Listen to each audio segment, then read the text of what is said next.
Hi, ഇന്നത്തെ കോൺസ്റ്റിറ്റ്യൂഷൻ്റെ പാർട്ടായിട്ട് നമുക്ക് എടുക്കാൻ പോകുന്നത് അഡ്മിനിസ്ട്രേറ്റീവ് റിലേഷൻസ് എന്നുള്ള സെക്ഷൻസ് ആണ്. ഓക്കെ, സോ ഇതിൻ്റെ മുമ്പുള്ള സെക്ഷൻസും കാര്യങ്ങളൊക്കെ നമ്മൾ പറഞ്ഞിട്ടുണ്ട്, പാർട്ടൊക്കെ പറഞ്ഞിട്ടുണ്ട്. സോ ഇന്ന് ഈ അഡ്മിനിസ്ട്രേറ്റീവ് റിലേഷൻസ് എന്നുള്ളത് നമ്മുടെ പാർട്ട് ഏതാണെന്ന് ചോദിച്ചാൽ ദിസ് ഈസ് ദ കോൺസ്റ്റിറ്റ്യൂഷനിൽ 11th പാർട്ടിലാണ് ഇത് അഡ്മിനിസ്ട്രേറ്റീവ് റിലേഷൻസ് വരുന്നത്. ആൻഡ് മോറോവർ ഇതിൻ്റെ ആർട്ടിക്കിൾ ഏതാണെന്ന് വെച്ചാൽ ഇത് നോക്കിയിരിക്കണം. ആർട്ടിക്കിൾ ഏതാണ് 256 to 263 വരെയാണ് വരുന്നത് കോൺസ്റ്റിറ്റ്യൂഷനിൽ. സോ ഇതിൻ്റെ അകത്ത് അഡ്മിനിസ്ട്രേറ്റീവ് റിലേഷനിൽ മെയിനായിട്ട് എന്താ പറയുന്നത് വെച്ചാൽ ഡിസ്ട്രിബ്യൂഷൻ ഓഫ് എക്സിക്യൂട്ടീവ് പവേഴ്സ് ആണ്. ഓക്കെ, ഫസ്റ്റ് പാർട്ട് എന്താ വരുന്നത് ഡിസ്ട്രിബ്യൂഷൻ ഓഫ് എക്സിക്യൂട്ടീവ്, ജസ്റ്റ് എഴുതുന്നുള്ളൂ കേട്ടോ. എക്സിക്യൂട്ടീവ് പവേഴ്സ് ഫസ്റ്റ് പാർട്ട് വരുന്നത് ഡിസ്ട്രിബ്യൂഷൻ ഓഫ് എക്സിക്യൂട്ടീവ് പവേഴ്സ് എന്ന കേസാണ്. സോ ഈ distribution of executive distribution of executive powers എന്നുള്ളത് the executive power of the center extended to whole of India, because അതായത് നമുക്ക് executive powers ഇന്ത്യയിൽ നമുക്ക് എൻ്റയർ പാർട്ട് ഓഫ് ദ ഇന്ത്യയിൽ നമ്മൾ ഡിസ്ട്രിബ്യൂട്ട് ചെയ്തിട്ടുണ്ട്. ഓക്കെ, അതിൻ്റെ അകത്ത് വരുന്ന ഫസ്റ്റ് കേസ് എന്താ വെച്ചാൽ to the matter on which the parliament has the exclusive power of legislation. Okay, അതായത് നമ്മളെ യൂണിയൻ ലിസ്റ്റിലാണ് ഈ ഒരു കാര്യങ്ങൾ അഡ്മിനിസ്ട്രേറ്റീവ് റിലേഷൻസ് മെയിൻ കാര്യങ്ങൾ. അതായത് നമുക്ക് അറിയാം, നമുക്ക് കറണ്ട് സിറ്റുവേഷനിൽ നമുക്കറിയാം, നമ്മുടെ കറണ്ട് എൻവറോൺമെൻറ്റിൽ നമുക്കറിയാം എല്ലാ കാര്യങ്ങളും മെയിൻ അവസാന വാക്ക് എന്ന് പറഞ്ഞാൽ നമ്മൾ പാർലമെൻറ്റിൻ്റെ തന്നെയാണ്. ഓക്കെ, സോ അതുകൊണ്ട് തന്നെ ഈ ഒരു എക്സിക്യൂട്ടീവ് പവേഴ്സിൻ്റെ മെയിൻ കാര്യങ്ങളും നിൽക്കുന്ന ഇവിടെ പാർലമെൻറ്റിലെ കേസിൽ തന്നെയാണ്. Because that matters are always inside in our union ലിസ്റ്റിലാണ്. സോ യൂണിയൻ ലിസ്റ്റിലുള്ള കാര്യങ്ങളെ കുറിച്ച് എപ്പോഴും തീരുമാനങ്ങൾ എടുക്കുന്നത് പാർലമെൻറ്റ് ആയിരിക്കും. അല്ലെങ്കിൽ എക്സിക്യൂട്ടീവ് പൊസിഷനും അപ്പോയിൻമെൻറ്റ്സ് ഒക്കെ ആണെങ്കിൽ നമ്മുടെ പ്രസിഡൻ്റ് ആയിരിക്കും. ഓക്കെ, സോ അതാണ് ഫസ്റ്റ് കേസിൽ അവിടെ വരുന്നത്. ഓക്കെ, ദെൻ സെക്കൻഡ് കേസും to the exercise of the right, authority and jurisdiction conferred on it by any treaty or agreement. Okay, so whenever there is any rights, okay, authorities and jurisdiction conferred to any treaty or agreement, that will all are concerned with our parliament. That distribution executive powers that will be always within the matter of union list. ഇപ്പോൾ union ലിസ്റ്റിലാണ് ഇതെല്ലാം included ആയിരുന്നത് first case. Okay, so administrative റിലേഷൻ്റെ first കേസാണ് distribution of executive power. Then next case എന്താ വരുന്നത് വെച്ചാൽ obligation of state and centre. Obligation of states and the centre. Okay, ഞാൻ ജസ്റ്റ് റഫായിട്ടാണ് എഴുതുന്നത്. Obligation of state and centre. So ഇവിടെ എന്താ പറയുന്നത്, the state has to ensure the compliance with the law made by the Parliament and any existing law which apply in the state. അതായത് നമുക്കിപ്പോൾ അറിയാം GST കേസിലാണ് ചേരാം. ഇപ്പോൾ അവിടെ തുടങ്ങാം. GST കേസിലാണെങ്കിൽ ഇപ്പോൾ പാർലമെൻറ്റ് അത് പാസ്സാക്കിയെന്ന് പറഞ്ഞാൽ എന്താണോ ഈ സ്റ്റേറ്റിന് അത് സ്വീകരിക്കാതിരിക്കാം. പക്ഷേ വേറൊരു കാര്യമുണ്ട്, കമ്പൽസറി ആയിട്ട്, അതായത് more than half of the state, അതായത് നമ്മുടെ ടോട്ടൽ സ്റ്റേറ്റിൽ half of the state accept ചെയ്തിട്ടുണ്ടെങ്കിൽ അത് ഇന്ത്യ മൊത്തമാകും. ഓക്കെ, ബട്ട് ഒരു സ്റ്റേറ്റിന് തീരുമാനിക്കാം ആ നിയമം എന്ത് ചെയ്യണം, ഇത് എത്രമാത്രം എടുക്കണം എത്രമാത്രം എടുക്കേണ്ട എന്നുള്ളത്. ബട്ട് ഒരു നിയമം അതിൻ്റെ കറസ്പോണ്ടിങ് ആയിട്ടുള്ള ഫുൾ മാറ്റേഴ്സിൽ, ഓക്കെ, അതായത് നിയമം ഫുൾ മാറ്റേഴ്സിൽ അതായത് 50% സ്റ്റേറ്റ് ആക്സെപ്റ്റ് ചെയ്താൽ അതെന്തായി വരും, ഇന്ത്യ ഒട്ടാകെയുള്ള നിയമമായിട്ട് തന്നെ വരും. ഓക്കെ, ആൻഡ് നെക്സ്റ്റ് അവിടെ വരുന്ന വേറൊരു കേസ് എന്ന് വെച്ചാൽ the state should not impede or prejudice the exercise of executive powers of a center in the state. അതായത് സെൻട്രലായിരിക്കും. ഇപ്പോൾ പരമോന്നത തീരുമാനങ്ങളൊക്കെ എടുക്കുന്നത് എന്തൊരു നിയമത്തിനെ കുറിച്ചും പരമോന്നത തീരുമാനങ്ങളൊക്കെ എടുക്കുന്നത് എപ്പോഴും സ്റ്റേറ്റ് ആയിരിക്കും, സെൻട്രലായിരിക്കും. ബിക്കോസ് നമുക്ക് അറിയാം, ഇപ്പോൾ ഒരു എക്സ് എന്ന് പറയുന്ന ഒരു മാറ്ററിനെ കുറിച്ചിട്ട് നമ്മളെ പാർലമെൻറ്റും ഓക്കെ ദെൻ സ്റ്റേറ്റും രണ്ട് ഡിഫറെൻറ്റ് നിയമങ്ങൾ ഉണ്ടാക്കിയെന്ന് വിചാരിക്കുക. ഓക്കെ, ഇപ്പോൾ പാർലമെൻറ്റ് ഒരു നിയമം ഉണ്ടാക്കി എക്സ് എന്ന് പറയുന്ന മാറ്ററിനെ കുറിച്ച്, സ്റ്റേറ്റ് വേറെ നിയമം ഉണ്ടാക്കി എക്സ് എന്ന് പറയുന്ന മാറ്ററിനെ കുറിച്ച്. സോ ഇവിടെ എന്താ സംഭവിക്കുക വെച്ചാൽ എപ്പോഴും നിയമം എക്സിസ്റ്റബിൾ ആയിട്ടുള്ള പ്രയോറിറ്റി ഉണ്ടാവുക ആരുടെ നിയമമായിരിക്കും? പാർലമെൻറ്റ് പാസ്സാക്കിയ നിയമത്തിനായിരിക്കും ഉണ്ടാവുക. അതായത് പിന്നെ വേറൊന്നുകൂടി നോക്കണം, നമ്മുടെ സ്റ്റേറ്റ് ഈ എക്സ് എന്ന് പറയുന്ന മാറ്റർ സ്റ്റേറ്റ് ലിസ്റ്റാണോ യൂണിയൻ ലിസ്റ്റാണോ അതോ കൺകറൻറ്റ് ലിസ്റ്റാണോ എന്നുള്ളതും കൂടി ഡിപ്പെൻഡ് ചെയ്യും. ഓക്കെ, സോ അവിടെ വരുന്ന ഇത് second case, obligation of state and centre എന്നുള്ള കേസ്. ദെൻ നെക്സ്റ്റ് അവിടെ centre's directions to the states. അതൊക്കെ centre's direction to the state. Okay, ഇത് എന്താ വെച്ചാൽ to construct and maintains of a means of communication, protection railways within the states, protection of railways within the states etcetera all are in the case. അതായത് ഞാൻ പറഞ്ഞുതരാം, ഇപ്പം നമ്മളെ union ലിസ്റ്റിലുള്ളതാണ് ports, railways, air okay, mines ഒക്കെ. പക്ഷേ ഇതൊക്കെ ശരിക്കും ലൊക്കേറ്റ് ചെയ്യുന്നത് റെസ്പെക്റ്റീവ് ആയിട്ടുള്ള ഒരു സ്റ്റേറ്റിലായിരിക്കും. അതുകൊണ്ട് തന്നെ ആ ഒരു അവിടെ നിൽക്കേണ്ട റൂൾസ് ആൻഡ് റെഗുലേഷൻസ് ഒക്കെ സെൻറ്ററാണ് തീരുമാനിക്കുക. അത് സെൻട്രലിൻ്റെ ഉടമസ്ഥയിലേക്ക്. നമുക്ക് തന്നെ അറിയാം, നമ്മളെ സൊസൈറ്റിയിൽ തന്നെ പല സെൻട്രൽ ഗവൺമെൻറ് സ്ഥാപനങ്ങളുണ്ട് അല്ലേ. IIM, സ്പൈസ് റിസർച്ച് ഇൻസ്റ്റിറ്റ്യൂട്ട് ഉണ്ട്. സോ അതൊക്കെ അതിൻ്റെയൊക്കെ തീരുമാനങ്ങൾ എടുക്കുന്നതായിരിക്കും സ്റ്റേറ്റ് അല്ല എടുക്കുക. ഇത് ഇവർ സ്റ്റേറ്റിലാണ് എന്നും ഉണ്ടാവുള്ളൂ. അതിൻ്റെയൊക്കെ തീരുമാനങ്ങളൊക്കെ എടുക്കുക ആരെന്നെയായിരിക്കും? സെൻട്രൽ തന്നെയായിരിക്കും എടുക്കുക. സോ അതാണ് central directions to the state. അതായത് സെൻട്രൽ എന്തെങ്കിലും കറസ്പോണ്ടിങ് സ്റ്റേറ്റിനോട് പറയും, സ്റ്റേറ്റ് എന്തെങ്കിലും അതായത് ഒബേ ചെയ്യും. സോ അതാണ് യൂസ് ചെയ്യുന്നത്. Especially in the case of the union ലിസ്റ്റിലെ മാറ്റേഴ്സിൻ്റെ മൊത്തം സെൻട്രൽ ഗവൺമെൻറ് തന്നെയാണ് തീരുമാനം ചെയ്യുക. ഓക്കെ, സോ നെക്സ്റ്റ് അവിടെ പറയാം, അതായത് അഡ്മിനിസ്ട്രേറ്റീവ് റിലേഷനാണ് ഇവിടെ ഡിസ്കസ് ചെയ്തത്. സോ നെക്സ്റ്റ് നമുക്ക് ഡിസ്കസ് ചെയ്യുന്നത് ഫിനാൻഷ്യൽ റിലേഷനോ. Financial relation. Okay, financial relations എന്ന് പറഞ്ഞു വെച്ചാൽ ഇവിടെ പറയുന്നത് ആർട്ടിക്കിൾ 268 to 293 വരെയാണ്. And moreover the part 12 എന്ത് വരുന്നത്? ഫിനാൻഷ്യൽ റിലേഷൻസ് പറയുന്നത്. സോ ലിസൺ, നമ്മൾ ഫിനാൻഷ്യൽ എന്ന് പറയുന്ന കേസ് നമുക്കറിയാം. ഓക്കെ, മണി. ഓക്കെ, നമുക്കറിയാം നമ്മളെ എല്ലാ ഒരു പ്രൊജക്റ്റ് ഇപ്പം നമ്മളെ ഗവൺമെൻറ് എപ്പോഴും ജനങ്ങളുടെ ഇതിന് വരുന്നത്, അതായത് ഡെവലപ്മെൻറ്റിന് എപ്പോഴും പ്രൊജക്റ്റുകളാണ് പാസ്സാക്കുന്നത്. സോ പ്രൊജക്റ്റ് പാസ്സാക്കാനെന്ന് വെച്ചാലും ഡേ ടു ഡേ ആക്ടിവിറ്റിക്കാണെങ്കിലും ശരി, നമ്മുടെ ഇൻകം കൊടുക്കാൻ അതായത് കറസ്പോണ്ടിങ് സാലറീസ് കൊടുക്കുകയാണെങ്കിലൊക്കെ നമുക്ക് എൻ്റെ ഫിനാൻഷ്യൽ ബാലൻസ് ഇഷ്ടം. സോ ഫിനാൻഷ്യൽ ബാലൻസ് ചെയ്യണമെന്ന് വെച്ചാൽ അവിടെ ഒരു ഫിനാൻഷ്യൽ റിലേഷൻഷിപ്പ് വേണം. സോ അതാണ് ഈ ഒരു കറസ്പോണ്ടിങ് ആയിട്ടുള്ള പാർട്ടിലും ഈ കറസ്പോണ്ടിങ് ആയിട്ടുള്ള ആർട്ടിക്കിൾസിലും മെയിനായിട്ട് പറയുന്നത്. ഓക്കെ, അപ്പോൾ എന്തൊക്കെയാണെന്നുള്ളത് നമുക്കൊന്ന് നോക്കാം. ഫസ്റ്റ് വരുന്നത് allocation of taxing powers. We know. Okay, allocation of taxing powers. Okay, ഈ അലോക്കേഷൻ ഓഫ് ടാക്സസ് എന്ന് പറഞ്ഞാൽ നമുക്ക് we have lot many taxes അല്ലേ. കുറേ ടാക്സസ് ഉണ്ട്, ലക്ഷറിയസ് ടാക്സസ് ഉണ്ട്. ഇപ്പോൾ GST വന്നത് കൂടി സെൻട്രൽ GST ഉണ്ട്, സ്റ്റേറ്റ് GST ഉണ്ട്, ഇൻ്റർ സ്റ്റേറ്റ് GST ഉണ്ട്. സോ ഈ ഇതൊക്കെ ഒരു ടാക്സ് ഫോമിലാണ്. സോ ഈ ഒരു ടാക്സ് ഏതൊക്കെ ടാക്സ് സ്റ്റേറ്റിന് എടുക്കാം, ഏതൊക്കെ ടാക്സസ് സെൻട്രൽ ഗവൺമെൻറ്റിലേക്ക് പോകണം എന്നുള്ളതൊക്കെ തീരുമാനിക്കുന്നതാണ് ഈ allocation of taxing power. For example, octroi എന്ന് പറയുന്നൊരു ടാക്സ് ഉണ്ട്. ഈ ഒക്ട്രോയി എന്ന് പറയുന്ന ഒരു എക്സാമ്പിളാണ് ഞാൻ പറഞ്ഞത്. ഈ ഒക്ട്രോയി എന്ന് പറയുന്നത് നിങ്ങൾ കേട്ടിട്ടുണ്ടോ എന്നറിയില്ല. ഒക്ട്രോയി എന്ന് പറയുന്ന ടാക്സ് നമ്മൾ എപ്പോഴും യൂസ് ചെയ്യുന്നത് ഇപ്പോൾ കോർപ്പറേഷൻ അല്ലെങ്കിൽ മുനിസിപ്പാലിറ്റി ഏരിയയിലൊക്കെ നമ്മളിപ്പോൾ ഒരു പ്രൊഡക്റ്റ് ഇറക്കുമതി ചെയ്യാൻ വിചാരിക്കാം.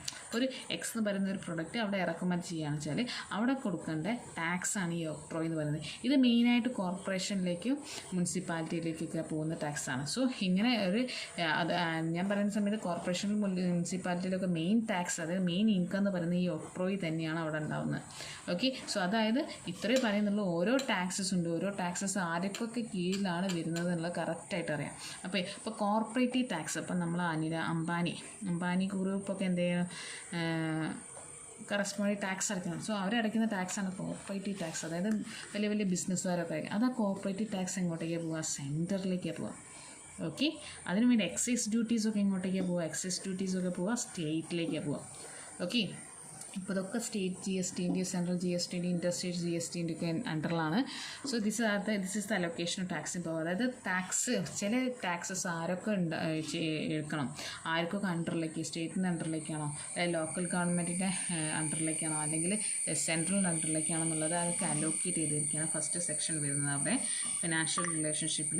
സോ നെക്സ്റ്റ് വരുന്നത് അവിടെ ഒന്ന് പറയാം, the parliament has the executive power to levy the taxes on the subject enumerated in the union list.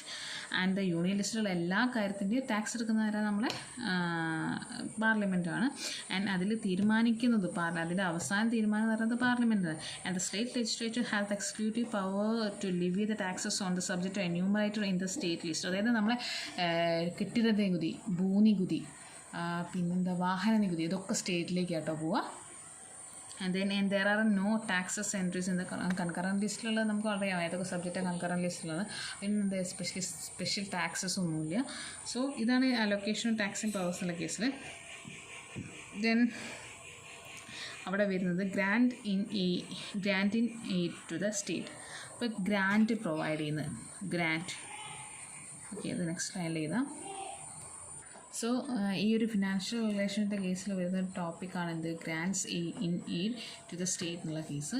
So ഇതിനകത്ത് എന്താ വെച്ചാൽ നമ്മൾ സെൻട്രൽ ഗവൺമെൻറ് ചില സ്റ്റേറ്റിന് കൊടുക്കുന്ന രണ്ട് ഗ്രാൻറ്റ്സ്, അത് ഗ്രാൻറ്റുകളൊക്കെ ചെയ്യല്ലേ സെൻട്രൽ. അപ്പോൾ നമുക്ക് പ്രളയം വന്ന സമയത്ത് സെൻട്രൽ ഇത്ര ക്യാഷ് തന്നു, അതായത് നമുക്ക് അവർ റിക്കവർ ചെയ്യാനോ നമ്മുടെ പുതിയ പ്രോബ്ലംസൊക്കെ വന്നാൽ അല്ലെങ്കിൽ പുതിയ കാര്യങ്ങൾക്കൊക്കെ വേണ്ടിയിട്ട് നമ്മുടെ സെൻട്രൽ ഗവൺമെൻറ് ചില സ്റ്റേറ്റിന് എന്ത് ചെയ്യും, കുറച്ച് ഗ്രാൻറ്റ്സ് അല്ലെങ്കിൽ ക്യാഷ് പ്രൊവൈഡ് ചെയ്യും. സോ അതാണ് ഗ്രാൻറ്റ്സ് എന്ന് പറയുന്നത്. സോ രണ്ട് ടൈപ്പ് ഗ്രാൻറ്റ്സ് ഉണ്ട് ഇവിടെ. So first one statutory grants. Okay, and second one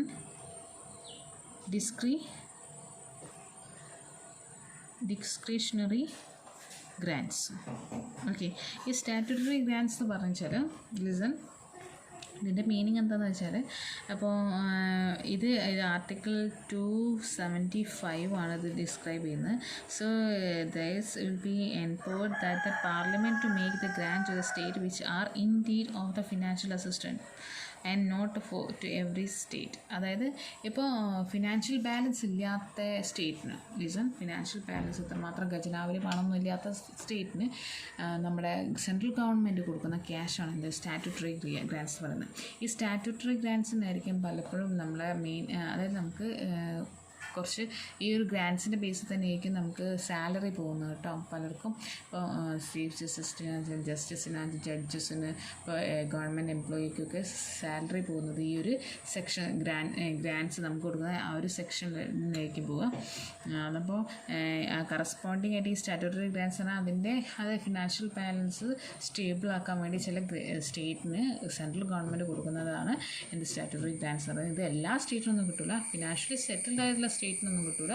അപ്പോൾ എന്തെങ്കിലും പ്രോബ്ലംസ് വന്ന ക്രൈറ്റീരിയ ചെയ്യുന്നത്. അപ്പം പുതിയൊരു പുത്രിക സ്റ്റേറ്റൊക്കെ ആണെച്ചാൽ ന്യൂ സ്റ്റേറ്റൊക്കെ അല്ല ന്യൂലി സ്റ്റേറ്റൊക്കെ ആണെച്ചാൽ എന്ത് ചെയ്യാൻ ഫിനാൻഷ്യൽ അസിസ്റ്റൻറ്റ് സെൻസ് ആര് കൊടുക്കും, നമ്മുടെ സെൻട്രൽ ഗവൺമെൻറ് കൊടുക്കും.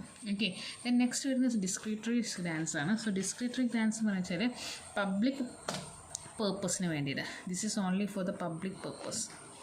ഓക്കെ, അതായത് നമ്മളിപ്പോൾ പ്രൊജക്റ്റൊക്കെ ഇതാക്കുക. ഇപ്പോൾ പ്രൊജക്റ്റ് ഇപ്പോൾ ഞാനൊരു എക്സാമ്പിൾ പറഞ്ഞാൽ ഓക്കെ, അന്ത്യോദയ അന്ന അല്ലേ, അതെന്താ വെച്ചാൽ 3 രൂപയ്ക്കൊക്കെ ഗോതമ്പ് കിട്ടുന്നില്ല, അതാണ് ഈ പ്രൊജക്റ്റ് അന്ത്യോദയ അന്ന പ്രൊജക്റ്റ് എന്ന് പറയുന്നത്. സോ ഇതിൻ്റെ ഒരു പ്രൊജക്റ്റ് ഡിസ്ട്രിബ്യൂഷൻ എന്ന് പറയുന്നത് 75:25. അതായത് 75 ഇതിൻ്റെ ഇപ്പോൾ 100 രൂപയാണ് വെച്ചാൽ 100 രൂപ ചിലവാണ് ടോട്ടൽ. എക്സാമ്പിൾ 100 രൂപ ചിലവാണ് വെച്ചാൽ 75 രൂപ ആര് കൊടുക്കും, സെൻട്രൽ കൊടുക്കും, 25 രൂപ ആര് കൊടുക്കും, സ്റ്റേറ്റ് കൊടുക്കും. സോ ആ ഒരു ഗ്രാൻറ്റാണ് ഡിസ്ക്രിറ്ററി ഗ്രാൻറ്റ്സ് എന്ന് പറയുന്നത്. Okay, so these are the two types of the grants that will be provided by the central government to the state. Okay. So ഇതിൽ വരുന്നൊരു ടോപ്പിക്കാണ് ഫിനാൻസ് കമ്മീഷൻ.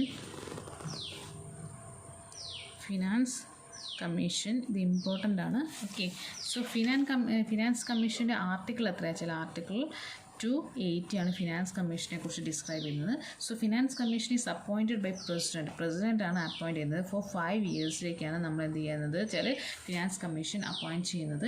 ആൻഡ് ഫസ്റ്റ് നമ്മൾ ഫിനാൻസ് കമ്മീഷൻ അപ്പോയിൻറ്റ് ചെയ്ത് 1951 first finance commission appoint ചെയ്തത്. അത് KC Niyogi കമ്മീഷനായിരുന്നു. KC Niyogi KC Niyogi കമ്മീഷനായിരുന്നു അന്ന് first finance commission എന്ന് പറയുന്നത്. ഇവിടെ എത്ര മെമ്പേഴ്സ് ഉണ്ട്? ടോട്ടൽ 5 മെമ്പേഴ്സ് ഉണ്ട്. അതിനകത്ത് ഒരു ചെയർമാനും 4 മെമ്പേഴ്സുമാണ് ഈ ഒരു ഫിനാൻസ് കമ്മീഷനിൽ വരുന്നത്. ആൻഡ് മോറോവർ ഇതിൻ്റെ അകത്തുള്ള ഈ ഒരു മെമ്പേഴ്സിനെ റെക്കമെൻഡ് ചെയ്യുന്നത് എന്ന് വെച്ചാൽ പ്രസിഡൻ്റാണ് റെക്കമെൻഡ് ചെയ്യുന്നത് ഇതിലേക്ക് 4 മെമ്പേഴ്സിനെയും ചെയർമാനൊക്കെ. പക്ഷേ ഈ ഇത് റെക്കമെൻഡ് ചെയ്യുന്നത് അതായത് പ്രൈം മിനിസ്റ്ററിൻ്റെ പ്രസിഡൻ്റാണ് അപ്പോയിൻറ്റ് ചെയ്യുന്നത്. പക്ഷേ ഇത് ആര് റെക്കമെൻഡ് ചെയ്യുന്നത് വെച്ചാൽ പ്രൈം മിനിസ്റ്റർ റെക്കമെൻഡ് ചെയ്യുന്ന മെമ്പേഴ്സിനെ പ്രസിഡൻറ്റ് അപ്പോയിൻറ്റ് ചെയ്യുകയാണ് ചെയ്യുന്നത്. നെക്സ്റ്റ് ഇവിടെ വരുന്ന നമുക്ക് എല്ലാവർക്കും ഫിനാൻഷ്യൽ ഇയർ എത്രയാണ്? 1 ഏപ്രിൽ മുതൽ 31 മാർച്ച് വരെയാണ് നമ്മളൊരു ഫിനാൻഷ്യൽ ഇയർ എന്ന് പറയുന്നത്. ദെൻ നെക്സ്റ്റ് ഇപ്പോൾ ഈ ഒരു ഫിനാൻഷ്യൽ ഇയർ അല്ലായിരുന്നു നമ്മളെ SBIൻ്റെ RBIൻ്റെ ഉണ്ടായത്. ഇപ്പോൾ RBIൻ്റെ എന്താ ഈ ഫിനാൻഷ്യൽ ഇയറിലേക്ക് മാറ്റിയിട്ടുണ്ട്. ഇപ്പോൾ കറൻ്റ്ലി നമ്മുടെ ഫൈനാൻസ് മിനിസ്റ്റർ എന്ന് പറഞ്ഞാൽ 15th ഫൈനാൻസ് കമ്മീഷനാണ് ഇപ്പോൾ നിലവിലുള്ളത്. 15th ഫൈനാൻസ് കമ്മീഷനാണ്. അതിൻ്റെ ചെയർമാൻ ആരാന്ന് വെച്ചാൽ NK സിംഗ് ആണ് നമ്മുടെ ഇപ്പോഴത്തെ ഫൈനാൻസ് കമ്മീഷൻ്റെ ചെയർമാൻ. സോ ഇത് ഇത്രയേ ഉള്ളൂ ഈ ഫിനാൻസ് കമ്മീഷനെ കുറിച്ച് പറയാനുള്ളൂ. മോറോവർ സോ ഫങ്ഷൻസ് ഫിനാൻസ് കമ്മീഷൻ്റെ ഫങ്ഷൻസ് എന്തൊക്കെയാണെന്ന് ചോദിച്ചാൽ first distribution of net proceedings of the tax to be shared between the central and state. ഈ ടാക്സസ് ഏതൊക്കെ ടാക്സസ് നേരത്തെ നമ്മൾ പറഞ്ഞ അലോക്കേഷൻ ഓഫ് ടാക്സസ് എന്നുള്ളത് അലോക്കേഷൻ ഓഫ് ടാക്സ് ഏതൊക്കെ ടാക്സ് സെൻറ്ററിന് കൊടുക്കണം ഏതൊക്കെ ടാക്സ് സ്റ്റേറ്റിന് കൊടുക്കണം എന്നുള്ളതൊക്കെ തീരുമാനിക്കുന്നത് ആരാ? ഈ ഒരു ഫൈനാൻസ് കമ്മീഷനാണ്. And moreover the second function is the principle that should govern the grant in aid to states by the centre. അപ്പോൾ ഞാൻ നിങ്ങൾക്ക് ഓൾറെഡി ഡിസ്കസ് ചെയ്ത് നമുക്ക് കുറച്ച് ഗ്രാൻഡ് ഉണ്ട്. സെൻട്രൽ സ്റ്റേറ്റിന് കൊടുക്കുന്ന 2 ഗ്രാൻഡ്സ് ഉണ്ട്. ഈ ഗ്രാൻഡ്സ് കൊടുക്കണോ വേണ്ടേന്ന് തീരുമാനിക്കുന്നത് ആരാ? ഫൈനാൻസ് കമ്മീഷനാണ്. And next any other matter referred to it by the president in the interest of sounds of finance. അതായത് നമ്മുടെ പ്രസിഡൻറ്റുമായിട്ടുള്ള ചിലപ്പോൾ ഡിഫൻസ് പേർപ്പസ് സ്പെഷ്യൽ അതായത് ഒരു വാറൊക്കെ ഉണ്ടാകും ഒരു യുദ്ധങ്ങളൊക്കെ ഉണ്ടാകുന്ന സമയത്ത് എവിടെ കൂടുതൽ പണം ചിലവാക്കണം എങ്ങനെ ഈ ഒരു ഫിനാൻഷ്യൽ സ്ട്രക്ചർ കൊണ്ടുപോകണം എന്നുള്ളതൊക്കെ തീരുമാനിക്കാറാ ചില ഫിനാൻസ് കമ്മീഷനായിരിക്കും കേട്ടോ. ഇത് ലാസ്റ്റ് വേർഡ് എന്തൊക്കെ പ്രയോഗിക്കണം ചെയ്യുന്ന സമയത്ത് ഏതൊക്കെ എവിടെയൊക്കെ എങ്ങനെയൊക്കെ ചിലവാക്കണം ക്യാഷ് എന്നുള്ളതൊക്കെ തീരുമാനിക്കുക finance കമ്മീഷനായിരിക്കും. That will be the main these all are the main functions of our finance commission. So next നമ്മൾ ഡിസ്കസ് ചെയ്യാൻ പോകുന്ന ഇൻ്റർസ്റ്റേറ്റ് കൗൺസിലാണ്. സോ ഇൻ്റർസ്റ്റേറ്റ് കൗൺസിലിനെ കുറിച്ച് പറയുന്നത് ആർട്ടിക്കിൾ 263 ആണ്. Article 263 describes the interstate councils. So interstate council എന്ന് പറഞ്ഞാൽ coordination between the States or the coordination between the central and state. 2 സ്റ്റേറ്റുകൾ തമ്മിലുള്ളത് S1 S2 എന്ന് പറയുന്ന 2 സ്റ്റേറ്റുകൾ തമ്മിലുള്ളതോ അല്ലെങ്കിൽ സ്റ്റേറ്റ് ടു സെൻട്രൽ എന്നുള്ള കോർഡിനേഷനുമാണ് ഇൻ്റർസ്റ്റേറ്റ് കൗൺസിൽ എന്ന് പറയുന്നത്. ഇപ്പോൾ വേറൊരു കാര്യം ഇൻ്റർസ്റ്റേറ്റ് കൗൺസിലിൽ ഒരു ഇൻ്റർസ്റ്റേറ്റ് കൗൺസിൽ എന്നൊരു ബോഡി ഉണ്ട്. അതിൽ എല്ലാ സ്റ്റേറ്റിൻ്റെയും CM നമ്മുടെ പിണറായി വിജയൻ സാറ് സോ പിണറായി വിജയൻ ആണെങ്കിലും ഇൻക്ലൂഡഡ് ആയിരിക്കും. ഇൻ്റർസ്റ്റേറ്റ് കൗൺസിലിൽ ഒരു സ്റ്റേറ്റിൻ്റെ എല്ലാ സ്റ്റേറ്റിൻ്റെയും നമ്മുടെ CMഉം പ്ലസ് പ്രൈം മിനിസ്റ്ററും പ്രൈം മിനിസ്റ്ററും കൂടി ചേരുന്നതാണ് നമ്മുടെ ഇൻ്റർസ്റ്റേറ്റ് കൗൺസിൽ മെയിൻ മെമ്പേഴ്സ് എന്ന് പറയുന്നത്. ഇൻ്റർസ്റ്റേറ്റ് കൗൺസിൽ എന്ന് പറഞ്ഞാൽ ഇൻ്റർസ്റ്റേറ്റ് കൗൺസിലിലെ എല്ലാ സ്റ്റേറ്റിൻ്റെയും മുഖ്യമന്ത്രിമാരും പ്ലസ് പ്രധാനമന്ത്രി കറസ്പോണ്ടിങ് ആയിട്ടുള്ള ഒരു ക്യാബിനറ്റ് മന്ത്രിയും കൂടി ചേർന്നതാണ് ഇൻ്റർസ്റ്റേറ്റ് കൗൺസിൽ പറയുന്നത്. ഈ ഇപ്പം ശരിക്കും പ്രസിഡൻ്റാണ് the president can establish this council. പ്രസിഡൻ്റാണ് ഈ ഒരു കൗൺസിലിനെ എസ്റ്റാബ്ലിഷ് ചെയ്യുന്നത്. ഇതിനകത്ത് വരുന്ന 2 ഇൻ്റർസ്റ്റേറ്റ് കൗൺസിൽ പ്രകാരം വന്ന 2 കമ്മീഷൻസാണ്. സർക്കാരിയ കമ്മീഷൻ അത് എന്താ വെച്ചാൽ ഈ സർക്കാരിയ കമ്മീഷൻ ഉണ്ട് 1900 സർക്കാരിയ എന്ന് പറയുന്നൊരു ആളുടെ പേരാട്ടോ 1983 മുതൽക്ക് 88 തോന്നുന്നു. ഓക്കെ, ഈ ഒരു ഇയേഴ്സിൽ നമ്മൾ സർക്കാരിയ കമ്മീഷൻ എന്ന് പറയുന്ന ഒരു സ്പെഷ്യൽ കമ്മീഷൻ ഉണ്ടായിരുന്നു. ഈ സർക്കാരിയ കമ്മീഷനാണ് എന്ത് റെക്കമെൻഡ് ചെയ്തത്? ഇന്റർ സ്റ്റേറ്റ് കൗൺസിൽ റെക്കമെൻഡ് ചെയ്തത്. ഓക്കെ, സോ ഇതിൻ്റെ മെയിൻ ഫങ്ഷൻസ് എന്തൊക്കെയാണെന്ന് വെച്ചാൽ എൻക്വയറി എനി അട്രിബ്യൂട്ട്സ്, അതായത് എന്തെങ്കിലും രണ്ട് ഇപ്പം നമ്മൾ തന്നെ പറഞ്ഞത് ഇപ്പോൾ കാവേരി പ്രോബ്ലം ഇല്ലേ, കാവേരി നദീൻ്റെ പ്രോബ്ലം. ഈ കാവേരി നദി പ്രോബ്ലം കർണാടകയും ആന്ധ്രാപ്രദേശും തമ്മിലാണ്. ഇവർ തമ്മിൽ ഈ കാവേരി വെള്ളത്തിന് വേണ്ടിയിട്ട് അടിപിടിയാണ്. എന്തിനാ നമ്മൾ മുല്ലപ്പെരിയാറിൻ്റെ കേസ് അല്ലേ, നമ്മൾ കേരളവും തമിഴ്നാടും തമ്മിലുള്ള പ്രശ്നങ്ങൾ. ഓക്കെ, അതൊക്കെ രണ്ട് സ്റ്റേറ്റുകൾ തമ്മിലുണ്ടാകുന്ന പ്രോബ്ലംസാണ്. സോ അതൊക്കെ സോൾവ് ചെയ്യാനാണ് മെയിനായിട്ട് ഇൻ്റർ സ്റ്റേറ്റ് കൗൺസിൽസ് വരുന്നത്. So enquiry such advise any dispute between two states. Okay, two or more state. Okay, ഒന്നിൽ കൂടുതൽ സ്റ്റേറ്റ് ഉണ്ടെന്ന് വെച്ചാൽ അതും ഉള്ളതും ഡിസ്പ്യൂട്ടൊക്കെ സോൾവ് ചെയ്യാനും. Investigating and discussing the subject in which the state or centre and the state we have the common interest. അതായത് എന്തെങ്കിലും പ്രോബ്ലംസിനെ കുറിച്ചുണ്ടെങ്കിൽ അല്ലെങ്കിൽ എന്തെങ്കിലും താല്പര്യങ്ങളെക്കുറിച്ച് എൻക്വയറി നടക്കാനോ അതിനെതിരെ റിപ്പോർട്ട്, അതിന് അനുകൂലമായിട്ടോ പ്രതികൂലമായിട്ടോ റിപ്പോർട്ട്, ഇതിന് കൺസിഡറായിട്ട് റിപ്പോർട്ട് കൊടുക്കാനൊക്കെയാണ് മെയിനായിട്ട് ഇൻ്റർ സ്റ്റേറ്റ് കൗൺസിൽ വരുന്നത്. അതായത് ഇപ്പോൾ ഇൻ്റർ സ്റ്റേറ്റ് GST ഉണ്ട്. ഓക്കെ, ഈ ഇൻഡസ്ട്രിയൽ GST എന്ന് പറഞ്ഞാൽ ചിലപ്പം നമ്മുടെ തമിഴ്നാട്ടിലുള്ള ഒരു സാധനം കേരളത്തേക്ക് കൊണ്ടുവരുന്ന സമയത്ത് അവിടെ എത്ര GST പ്രൊഡ്യൂസ് ചെയ്യണം. സോ ഇതൊക്കെ എന്തിൻ്റെ അണ്ടറിൽ വരും? ഇത് ഫിനാൻസ് റിലേഷൻ്റെ അണ്ടറിൽ വരുമെങ്കിൽ ഇത് ഇതിൻ്റെ ബേസിൽ എന്തെങ്കിലും പ്രോബ്ലംസ് ഉണ്ടായാൽ എന്തൊരു ഇൻഡസ്ട്രിയൽ കൗൺസിലിൻ്റെ ബേസിൽ വരും. Okay, and moreover these interstate councils are making the recommendations upon any such subject, and particularly for the better coordination and policy and action on it. അതായത് സ്റ്റേറ്റുകൾ തമ്മിലുള്ള ഒരു കോർഡിനേഷന് വേണ്ടിയിട്ടാണ് മെയിനായിട്ട് ചെയ്യുന്നത്. എന്തെങ്കിലും പ്രോബ്ലംസ് എന്തെങ്കിലും റിസോൾവ് ചെയ്യാനും എന്തെങ്കിലും കോമൺ ആയിട്ട് എന്തെങ്കിലും പ്രോജക്റ്റ് ഉണ്ടെച്ചാൽ അത് എനാക്ട് ചെയ്യാനോ ഒക്കെ വേണ്ടിയിട്ടാണ് ഇൻ്റർ സ്റ്റേറ്റ് കൗൺസിൽ ഉള്ളത്. ഓക്കെ, സോ നെക്സ്റ്റ് നമുക്ക് നോക്കാനുള്ള എമർജൻസി പ്രൊവിഷൻസ് ആണ്.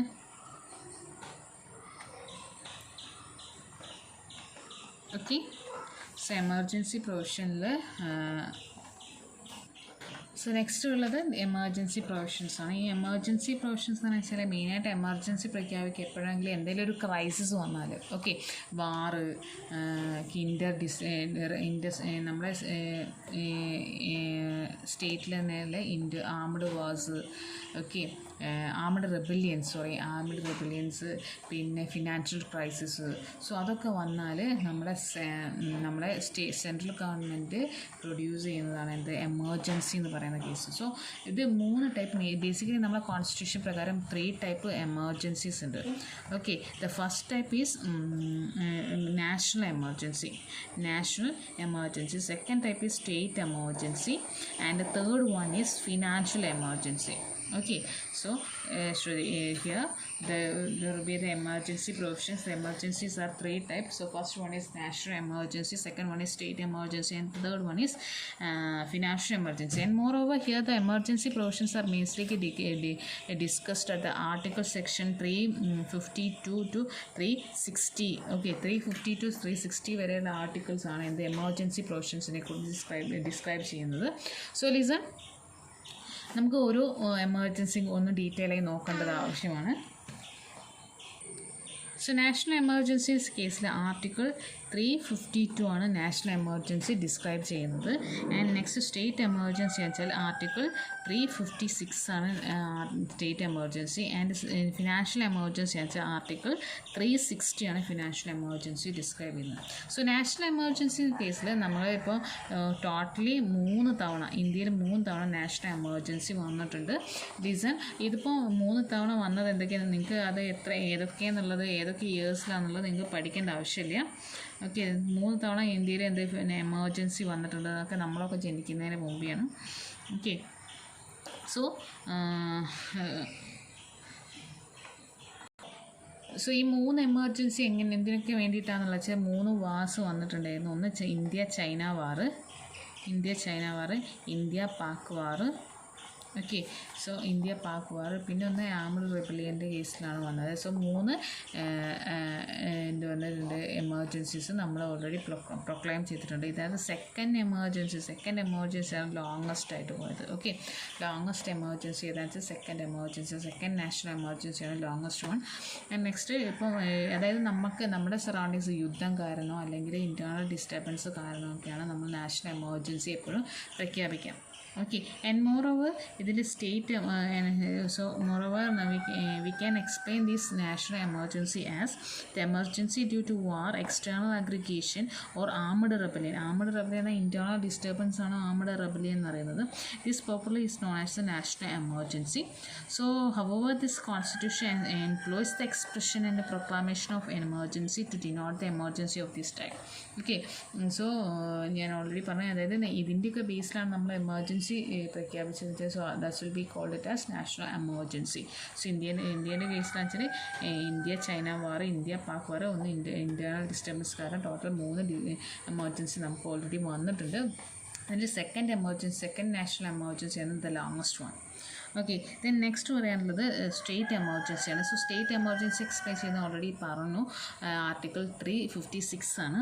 സോ സ്റ്റേറ്റ് എമർജൻസി പറയുന്നത് emergency due to the failure of constitution machinery in the state. അതായത് ഒരു സ്റ്റേറ്റിനൊരു കോൺസ്റ്റിറ്റ്യൂഷൻ മെഷീനറി ഉണ്ട്, നിയമസഭ, മുഖ്യമന്ത്രി, മന്ത്രിമാർ, ഓക്കെ, എന്തൊക്കെ നിയമങ്ങൾ പാസ്സാക്കാമോ, എന്തൊക്കെ അണ്ടറിലാണ് വരുന്നത് എന്നുള്ളത്. ഓക്കെ, അതിനായിട്ട് ഒരു പ്രൊസീജിയേഴ്സ് ഉണ്ട്. So whenever that procedure or the constitutional machinery that will be dropped, that will be a failure, so ആ കേസിലാണ് എന്താ സ്റ്റേറ്റ് എമർജൻസി പ്രഖ്യാപിക്കുക. സോ കേരളത്തിൻ്റെ പ്രകാരം, കേരളത്തിലെ 356 പ്രകാരം 1959 എന്ത് സംഭവിച്ചിട്ടുണ്ട്, സ്റ്റേറ്റ് എമർജൻസി വന്നിട്ടുണ്ട്. ബിക്കോസ് EMSൻ്റെ മന്ത്രിസഭ വീണ സമയത്ത്, ഓക്കെ, സോ വാട്ട് ഹാപ്പൻ, അത് നമ്മൾ സ്റ്റേറ്റ് എമർജൻസി പ്രഖ്യാപിച്ചിട്ടുണ്ട്.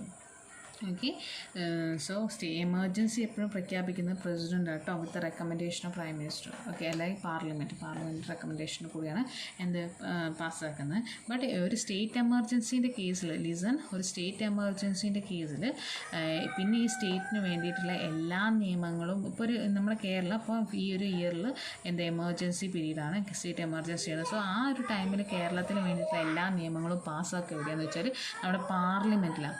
ഓക്കെ, ഈ പാർലമെൻറ്റിലാണ്. ഈ പാർലമെൻറ്റിൻ്റെ അതായത് ശരിക്കും പ്രസിഡൻറ്റ് റൂൾ എന്നാണ് പറയാം. പ്രസിഡൻ്റാണ് അന്നപ്പോൾ സ്റ്റേറ്റ് ഭരിക്കുന്നത്. പക്ഷേ പ്രസിഡൻറ്റിൻ്റെ ഓൺ ബിഹാഫിൽ ആരാ ഭരിക്കുക, ഗവർണറാണ് അപ്പോൾ നമ്മളെ state ഭരിക്കുക. Okay, so listen. So the emergency due to the failure of constitutional machinery in the states, this popularly is known as the state emergency, or it can also call it as president rule. Okay, so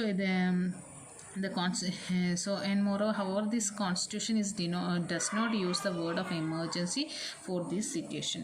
എപ്പോഴും നമ്മളൊരു president rule എന്നുള്ള കേസിലാണ് use ചെയ്യുക. ഇവിടെ ഇപ്പോൾ emergency എന്നുള്ള words പോപ്പുലറായിട്ട് സ്റ്റേറ്റിൻ്റെ കേസിൽ use ചെയ്യാറില്ല. But we can express that this is a state emergency and it's also called it as president rule. Okay, so then next പറഞ്ഞാൽ ഫസ്റ്റ് നമ്മുടെ സ്റ്റേറ്റ് എമർജൻസി വന്നത് അല്ലെങ്കിൽ പ്രസിഡന്റ് റൂൾ വന്ന പഞ്ചാബിലാണ്. ഏറ്റവും കൂടുതൽ തവണ വന്നത് മണിപ്പൂരിലാണ്. കേരളത്തിൽ 7 times ഉണ്ടായിട്ടുണ്ട് കേട്ടോ. ഓക്കെ, 7 times എന്ത് വന്നിട്ടുണ്ട്, സ്റ്റേറ്റ് എമർജൻസി വന്നിട്ടുണ്ട്. ഒന്ന് നമ്മുടെ കേരളം ഫോർമേഷൻ്റെ 1956 തൊട്ട് മുമ്പേ, അതിനുശേഷം ഈ ഒരു ടൈമിൽ, ദെൻ അതിനുശേഷം നമുക്ക് 1960s ഉണ്ടായിരുന്നു.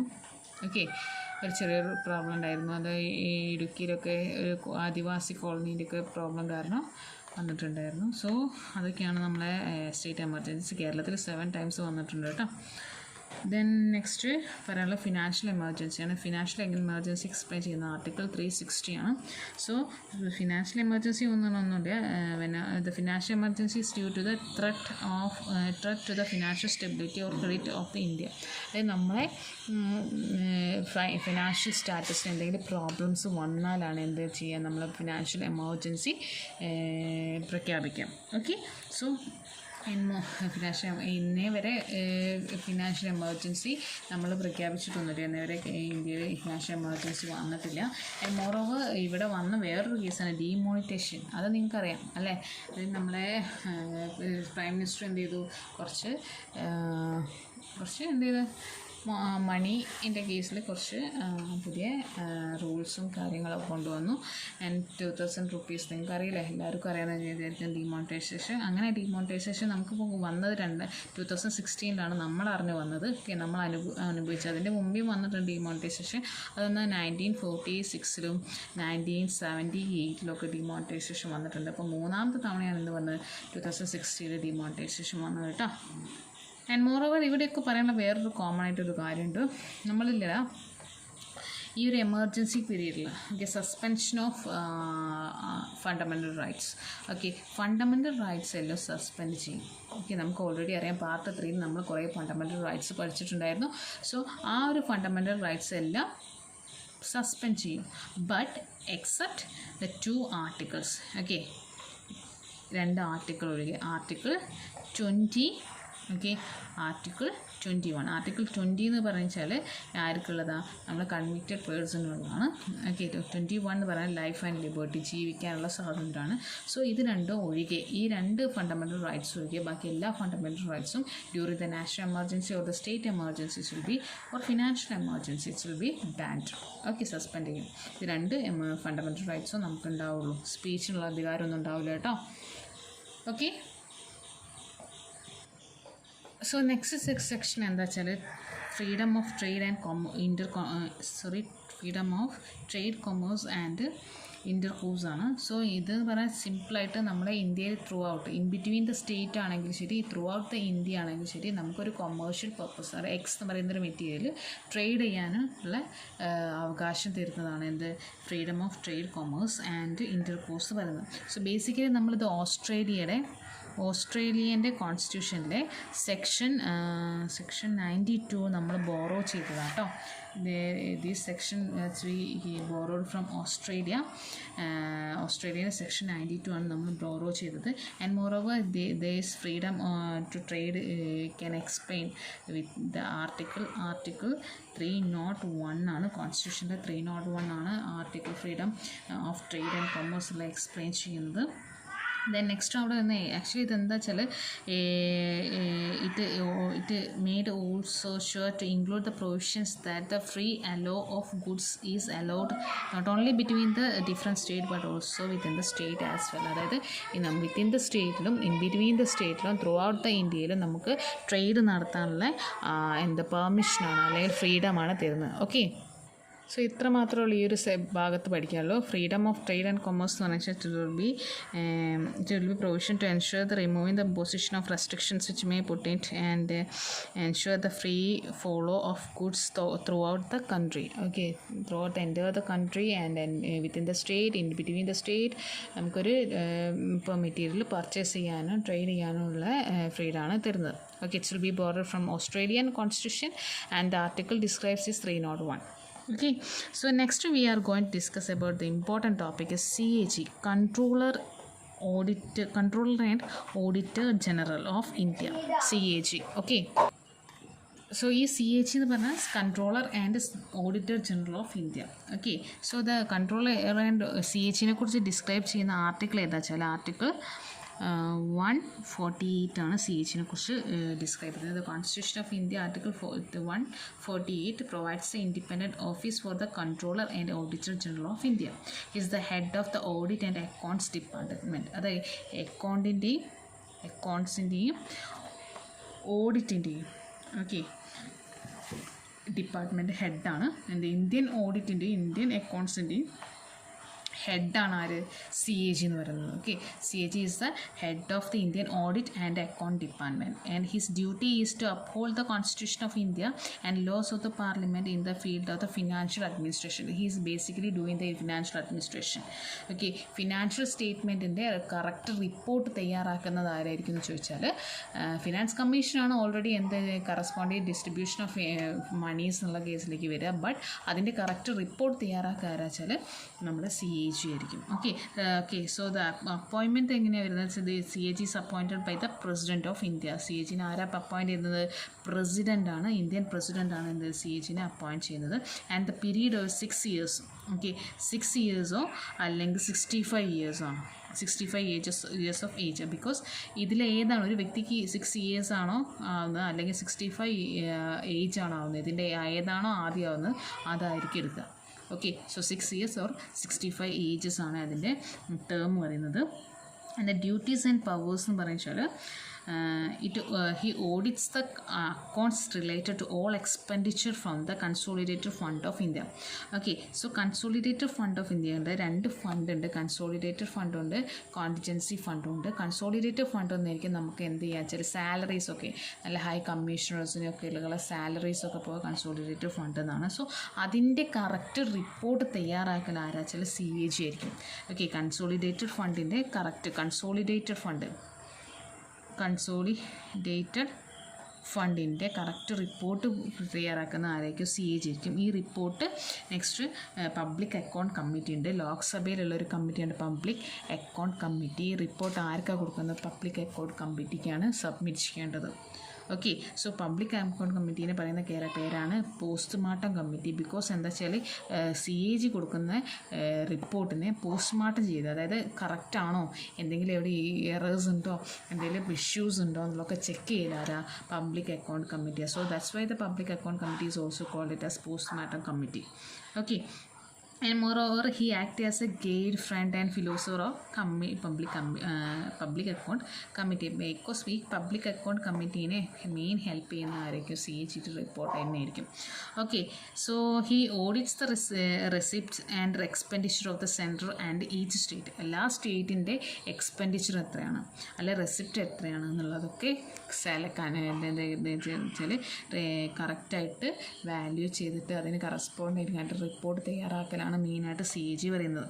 ഓക്കെ, സോ ലിസൺ, ഈ CAGനെ റിമൂവ് ചെയ്യുന്നത് removed by same as the judge of supreme. അതായത് നമ്മളെ ഇന്ത്യയിലെ സുപ്രീം കോടതി ജഡ്ജിക്ക് തുല്യമായിട്ടുള്ള ഒരു പൊസിഷനാണ് CAG എന്ന് പറയുന്നത്.